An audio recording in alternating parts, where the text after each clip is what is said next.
భక్తి సమాచారం. వాట్సాప్ ఛానల్లో జాయిన్ అవ్వండి. అన్ని విశేషాలు ఎప్పటికప్పుడు తెలుసుకోండి.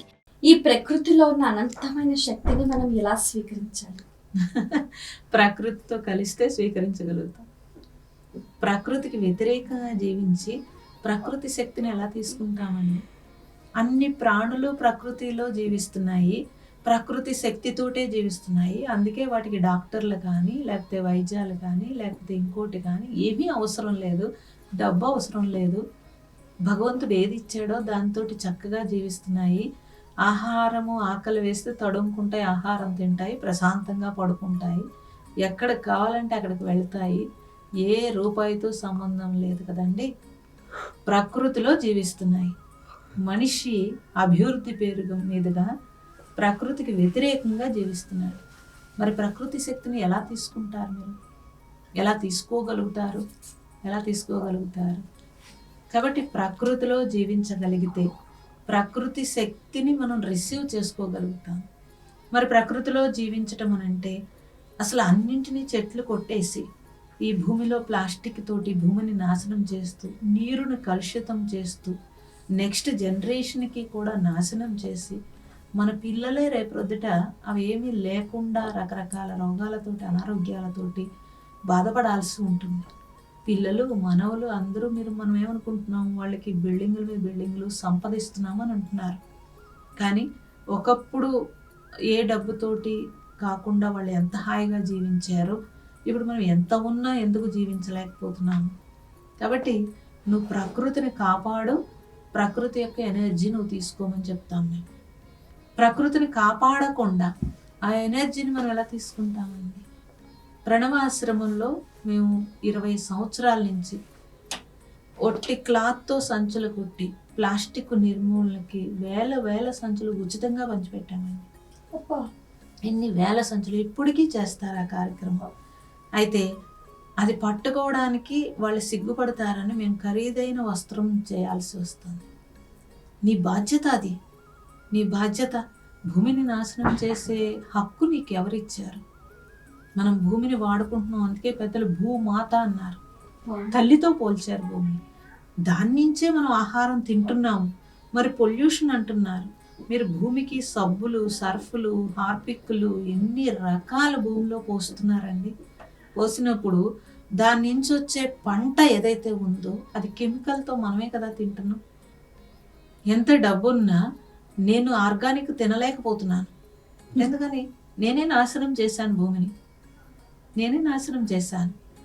కాబట్టి ఈ ప్రకృతి సంపదని నువ్వు పాడు చేస్తే ప్రకృతి నిన్ను రిజెక్ట్ చేస్తుంది. అలా కాకుండా ప్రకృతిని మన వంతు మనం కాపాడగలిగితే కనుక ప్రకృతి మాత దైవము హర్షిస్తుంది మనల్ని. ఆ ప్రకృతి మనల్ని రేపు మనం చనిపోయినా ఆ ప్రకృతే దైవం దగ్గరికి చేర్చాలి. ఈ విషయం మనకు తెలియాలి. అసలు అది తెలిసి మనం ఈ ప్రకృతిని కాపాడితే కనుక ప్రకృతి యొక్క శక్తిని మనం తీసుకోగలుగుతాం. ఈ పంచభూతాత్మకమైన శరీరం పంచభూతాలైన ఆ ప్రకృతితోటి అనుసంధానం అవ్వాలి అని చెప్తూ ఉంటారు. దానికి ఎటువంటి ప్రక్రియ అవలంబించాలి? ప్రక్రియలు ఏమి లేవండి. ఎందుకంటే మీరు గమనిస్తే ఒక మొక్కని మీరు నాటారు, ఆ మొక్కని నాటినప్పుడు మీరు నీరు మాత్రమే పోస్తున్నారు. సూర్యరశ్మిని తీసుకుంటుంది, భూమి నుంచి శక్తి తీసుకుంటుంది. ఆ నీరు కూడా కొన్ని రోజులు అది ఎదిగే వరకు పోస్తున్నారు, తర్వాత భూమి నుంచే నీరుని స్వీకరిస్తుంది. కానీ కృతజ్ఞతగా మీకు ఫలాల్ని, పువ్వుల్ని ఇస్తుంది కదండి. మనం ఈ పంచభూతాల నుంచి అన్నీ తీసుకుంటూ కృతజ్ఞతగా ఏమిస్తున్నాం? అటువంటి కృతజ్ఞత లేకుండా మన జీవన విధానం ఉన్నప్పుడు మనము ఎటువంటి ప్రక్రియలు చేయాల్సిన అవసరం లేదు. శరణాగతి, కృతజ్ఞత అనే వర్డ్సే మర్చిపోయారు. అవి ఉన్నప్పుడు నిన్ను ఆ ప్రకృతి తన ఒళ్ళో పెట్టుకుని కాపాడేస్తుంది. అది మనం గమనించాల్సిన విషయం. యోగులు, మహాత్ములు ప్రకృతిలో అసలు ఏమీ లేకుండా జీవించగలుగుతున్నారు. ఆ ప్రకృతి నుంచే తీసుకుని ప్రకృతి నుంచే మళ్ళీ తిరిగి ఆ శక్తిని మన మునులు, ఋషులు ప్రకృతి నుంచి ఎంత ఎనర్జీని తీసుకుని మళ్ళీ రీబర్త్ చేసేవారు. ఎంతోమందికి అనారోగ్యాలు తగ్గించేవారు. మంత్రంతో సృష్టిని ప్రతిసృష్టి చేసేవారు. వర్షం కావాలనంటే చిన్న మంత్రంతో వర్షం తెప్పించేవారు. ఇవన్నీ ఎక్కడి నుంచి వచ్చినవండి? ప్రకృతి వాళ్ళ పాదాల దగ్గర ఉంది. అంటే మనం ఏదైనా చిన్నది చేసినప్పుడు ఆ ప్రకృతి ఇమీడియట్లీ తన శక్తినంతా మనకి దారబోస్తుంది అనే విషయం మనకు తెలిస్తే మనం కృతజ్ఞతగా ప్రకృతికి ఆరాధన ఏమీ చేయక్కర్లేదు, పాడు చేయకుండా ఉండడము ఆరాధన. తిరిగి మళ్ళీ దాని నుంచి మనం శక్తిని తెచ్చుకోవచ్చు.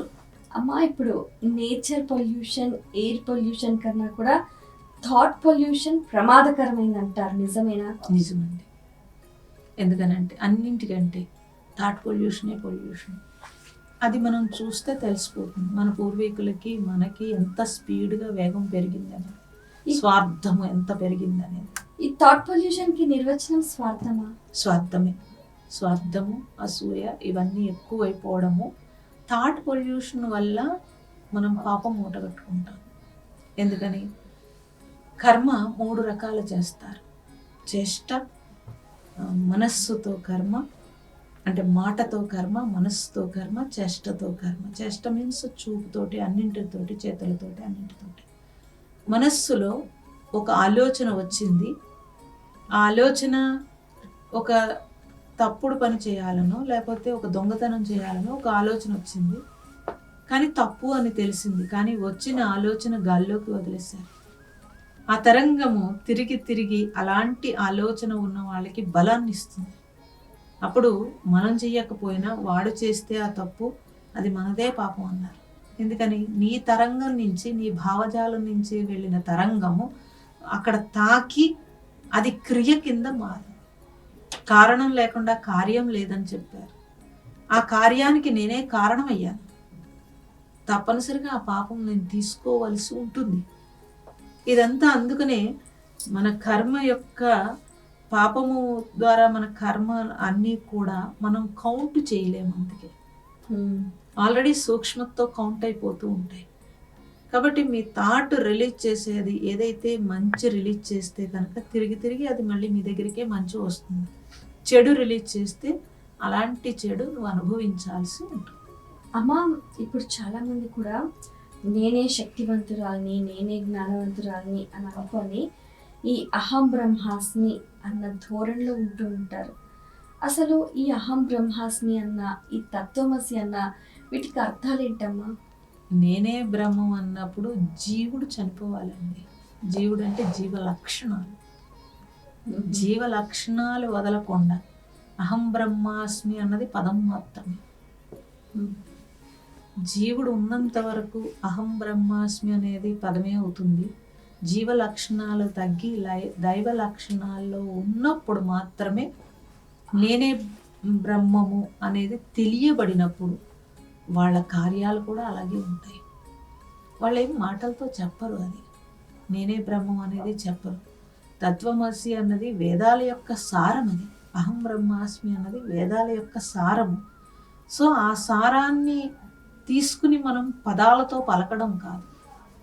మనం పూర్తిగా అది అయి ఉన్నప్పుడు నువ్వు అనక్కర్లేదు, మనం అనేది చెప్పేది ఏమి ఉండదండి. అదే అయి ఉంటాము, అదే చైతన్యం అయి ఉంటాము. కాబట్టి అహం బ్రహ్మాస్మి అనే నోటి మంత్రం కాదు, అది జీవ లక్షణాలు తగ్గి పూర్తిగా నేనే అంటే అంతటా ఉన్నదంతా ఒక్కటియే అనే స్థితికి వచ్చినప్పుడు వచ్చిన శబ్దం అది. తత్వమసి ఏదైనా అదే. నీవు తత్వమసి అన్న అహం బ్రహ్మ అన్న అన్ని ఏకత్వానికి సంబంధించినవి. అంటే అనేకము లేవు, ఉన్నదంతా ఒకటే చైతన్యము, అదే పరమాత్మ అనేది దాన్ని తెలియచేయటానికి వేదాల్లో 4 రకాలైనవి ఇచ్చారు. అన్నీ ఒక్కటి అని తెలియజేశారు. For more videos like this, subscribe Big TV channel.